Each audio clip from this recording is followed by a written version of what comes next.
The Smiler at Alton Towers is a well-known coaster across the world, and with that comes a lot of opinions. Some think that it's doing too much for its inversions, while some think that it matches the madness of its theme. Well, today, I'm here to share my thoughts on the Smiler. I'll be covering it in 3 different categories, being layout, theming, and area.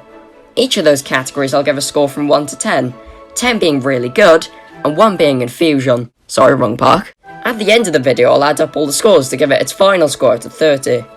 I'll also have a small bit talking about the poll, but this won't affect the final score because it's not my opinion. Also, thanks to Amusement Info 9642 for the idea of in-depth reviews. Although I wouldn't call this very in-depth, it's a review, I guess. If you too would like me to make a certain video, then let me know what you'd like to see in the comments below. And while you're doing that, please consider hitting the like button and subscribing to the channel. It'd be greatly appreciated. Now let's get straight into it.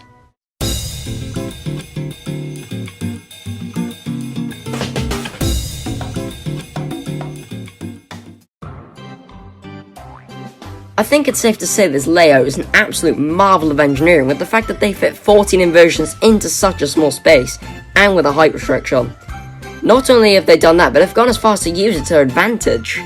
Its inversion count record and its dual link cards gives it the perfect setup for a hypnosis theme, and it looks so intimidating off-right with its absolute spaghetti of track. Although everyone seems to say that its second half makes its length a little bit too long, and it's really rough, I only feel its roughness in leaving the Cobra and going into the corkscrews, and it's never been that bad in any of my rides, and about its length, it helps get the record, and it adds to its absolute spaghetti of track. Also, can we address the fact that instead of moving the toilet block to make room for the supports, they instead decided to make one hell of a support structure going over it instead.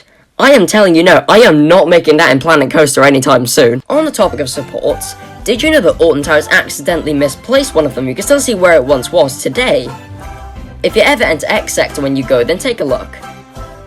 I mean, chances are you would, but... Anyways, I'd give its layout a 10 out of 10. Like I said, it's a marvel of engineering. You can't go wrong with it. In a way, it's stylized, because most of its theming was cut. Originally, it was supposed to have a lot of theming, especially on the station, but unfortunately it didn't make it because of the budget it had. What we did end up getting wasn't too bad, though. Its station's bland, but nice.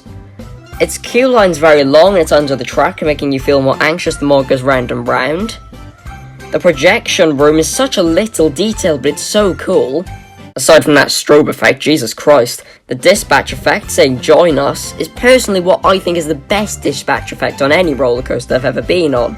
It's either that or it's... Please hold tight, place your head back and brace yourself. And yeah, the Marmalizer. Recently they've started going back and repainting it, showing that they still do care for it. Unlike a certain one, sadly. But that's about it in terms of theming, and I'd give it a 4 out of 10. Not that great, but the ride makes up for it. The main problem I see with X Sector is that it could use a flat ride or two. They could be new or old, but I don't see them doing Enterprise Reborn anytime soon. It could tie into or even expand on the story of the Smiler and the Ministry of Joy, because it really hasn't been that expanded on other than the Smiler itself.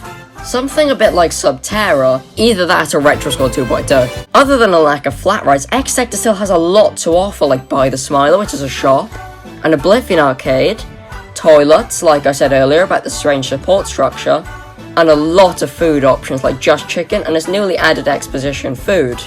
There they offer Freefall Pizza, Shock Burgers, the Drop Bar, Fish and Chips, and... wait, that's it. I've had Freefall Pizza once, specifically a margarita, and it tastes amazing. If you're hungry and are in or near X Sector, I'd recommend it. And for a score, I'd give it an 8 out of 10. Great for facilities and especially food, but no flat rides unfortunately. Still doesn't disappoint. To no surprise, I got a whopping 6 people that voted. Wow! The options on the poll were good, alright, and bad. But now that I have the answers to the poll, let's see what the public thinks. By that I mean 6 people. Good got 33%, alright got 33%, and bad, once again, got 33%. Why doesn't it add to 100%? After counting at the final score, drumroll please, I can tell you that it is a solid 22 out of 30, and that concludes my Smiler review. If you've enjoyed this video and would like to see more content like this, then please consider hitting the like button and subscribing to the channel. It'd be greatly appreciated. This is a follow-up to my Smiler on-ride reaction video, so if you want, then go check that out. The way that I've done this video will go for all my other reviews and the Versus series. Oh yeah, speaking of that...